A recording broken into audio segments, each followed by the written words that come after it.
buenos días, Silvina Bataki, Jorge Fontevecchia te saludo, un gusto volver a conversar con vos.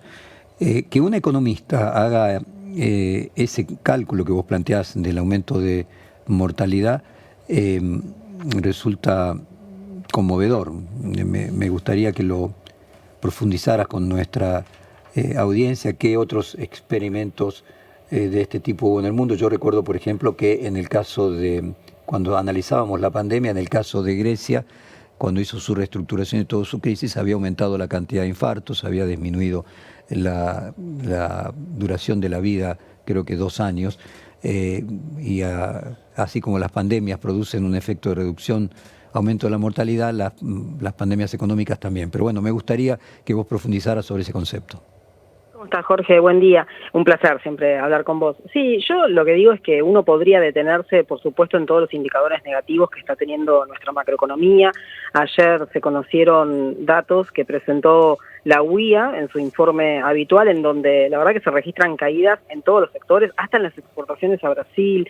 La liquidación de divisas que viene del sector agroindustrial cayó estrepitosamente, el patentamiento de maquinaria agrícola también cayó, o sea, no hay algún indicador positivo en la economía. Ahora, todos los indicadores negativos tienen efectos concretos en la vida cotidiana de la gente, ¿no? Tanto como que se le desordena la vida porque tenías una obra social que la podías pagar y ahora no, entonces tenés que irte hacia el hospital público sin saber cómo es la burocracia del hospital público, cómo es el manejo de ese nuevo sistema al que tenés que pertenecer.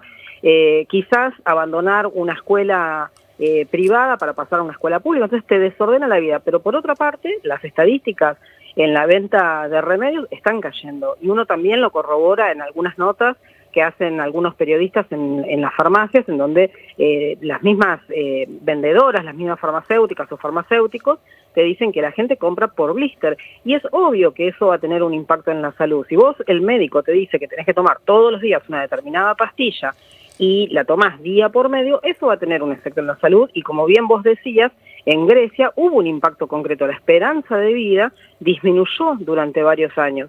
Y esto es natural que vaya, natural no, ojalá no sucediese, ¿no? Pero los resultados de la política económica que implementa este gobierno afectan en forma directa a la población, ya sea en ese desorden, en conocer un nuevo mundo de administración de la sanidad de la familia, con el estrés que eso conlleva, con la angustia que eso conlleva, porque vos ya sabías cómo era el mecanismo con tu obra social, y también los impactos en la salud por la falta de medicamentos.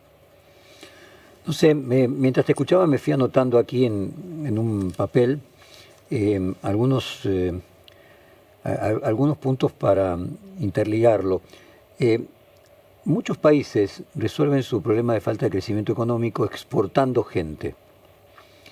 El ejemplo clásico son 3 de los países limítrofes que nosotros tenemos: Uruguay, Paraguay y Bolivia. Uruguay concretamente tendría que tener el doble de habitantes que tiene, pero ha exportado la mitad de su población y de esa manera resuelve que no haya la pobreza que, por ejemplo, hay en la Argentina. La emigración es una de las formas de exportación de los problemas que tienen la mayoría de los países de Centroamérica, por ejemplo, hacia Estados Unidos.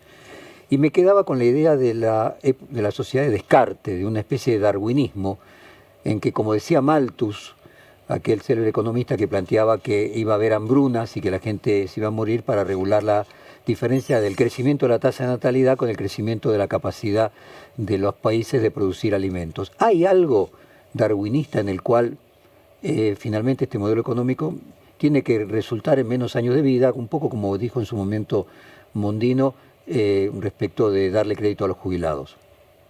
Sí, y también lo ha dicho el presidente en la Universidad de Stanford, ¿no? Cuando la gente llega al punto de que se va a morir, algo va a ser, digamos, ¿no? Tiene como esta idea detrás de canibalización, básicamente, ¿no? La verdad que es muy fuerte, porque ellos basan todas esas ideas en el siglo XVII y en el siglo XVIII, ¿no? Cuando se hablaba de la primera ola de derechos que eran individuales, que se basaban en el egoísmo, porque había que de alguna forma fortalecer a las personas para que pasasen de ser plebeyos a ser ciudadanos con derechos. Eso se fue superando en el mundo, y empezamos a hablar de la segunda ola de derechos que tienen que ver con los derechos sociales, los derechos colectivos, el estar bien en una sociedad, crecer dentro de una sociedad. Pero claramente cuando un país o un territorio determinado es expulsor de población, quiere decir que no está habiendo desarrollo.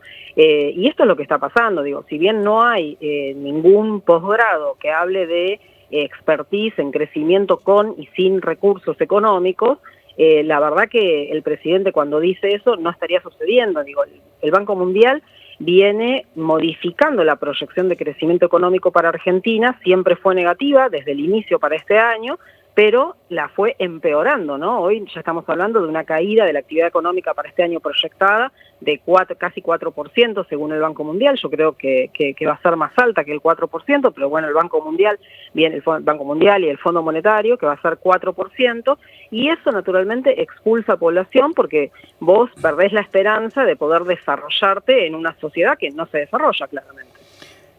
Me gustaría otro tema relacionado con las perspectivas económicas, que es, yo observo que los economistas más reputados de la Argentina, Broda, Cavallo, Melconian, coinciden en criticar el plan económico del gobierno. Solamente Arriazu lo apoya, me estoy refiriendo de los economistas consagrados, con una línea, digamos, que tendría que ser cercana a las ideas del presidente. ¿Es un tema generacional? O sea, todos estos economistas son de una generación distinta a la de Milei. Hay un tema, bueno, me viene a la cabeza que Scioli dijo que había que darle el premio Nobel de Economía y vos fuiste ministra de Scioli allí, pero lo digo sin maldad.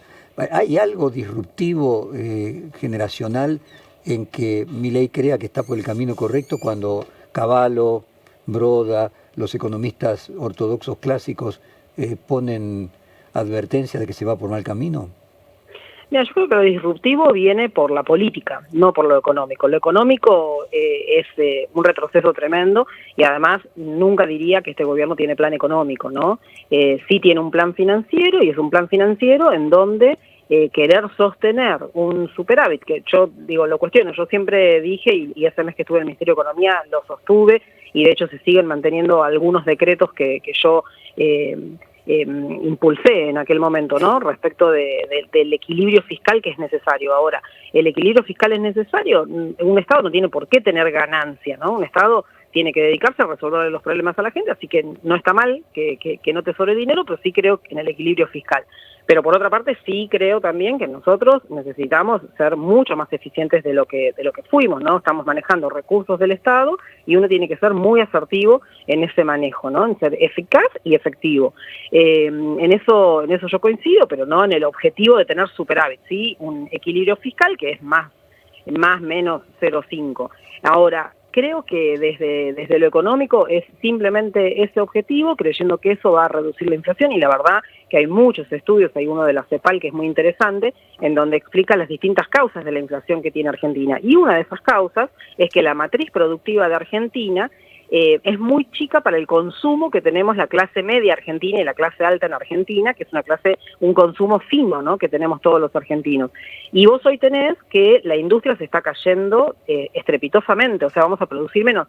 La fisonomía económica que hoy está teniendo Argentina, o con la que vamos a terminar luego de este plan financiero que implementa el gobierno, es una fisonomía económica que no va a generar puestos de trabajo, y el desafío a nivel mundial es cómo se generan puestos de trabajo. Por eso creo que desde lo económico es nada disruptivo, es clásico del siglo, de hace 2 siglos, digamos, del siglo XVIII-XIX, de los siglos XVIII-XIX, pero sí creo que es disruptivo desde la política, y eso sigue teniendo una atracción muy fuerte en distintos segmentos de la población.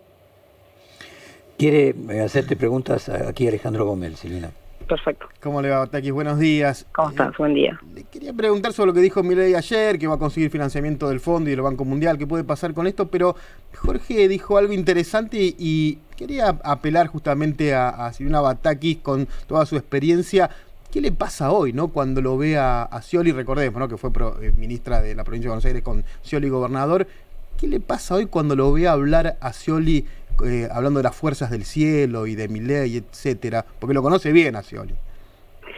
Sí, te respondo la primera parte, si querés, respecto de los recursos que ingresarían desde organismos multilaterales. Ojalá, ¿no? Ojalá haya una buena planificación de en qué se van a gastar eso, en qué se van a invertir esos recursos, ¿no? Porque me parece que eso también nos falta en Argentina, ¿no? Ponernos de acuerdo en un punto, aunque sea decir, bueno, necesitamos un corredor bioceánico. Bueno, vienen todos estos recursos y los vamos a poner en el corredor bioceánico porque eso va a generar esta fisonomía industrial o productiva de la Argentina, en donde nos pusimos de acuerdo, ¿no? Eso hace mucho que no sucede en Argentina, entonces ojalá vengan esos recursos. Fue una muy buena noticia, por supuesto, que el swap se aprobase, que no tengamos que devolver ese swap, pero bueno, hoy empieza a haber cierto nerviosismo en el mercado financiero respecto de que no están ingresando los dólares, y de hecho, bueno, veíamos ese número de la UI ayer, en donde los ingresos del sector agroindustrial cayeron interanualmente. O sea, la verdad que está complicado en ese sentido.